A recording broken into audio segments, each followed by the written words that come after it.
A big healthcare merger in Washington County. Eastport Healthcare and St. Croix Regional Family Health Center of Princeton are joining together. Companies say this will help them better serve their communities. Patients can expect their providers, services, and locations of care to remain the same. They say no jobs are going to be eliminated. The goal of the merger is to expand access to care, help with recruitment and retention of employees, and allow the companies to invest in technology and facilities. That's all according to the announcement. The CEO of Eastport Healthcare said in a statement, quote, "This merger gives us a much stronger voice to advocate for our patients' healthcare needs. In the current shakeup of resources and power, we won't be left behind to scramble for survival.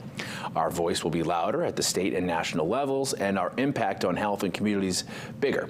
We're locking in good, locally accessible care for patients into the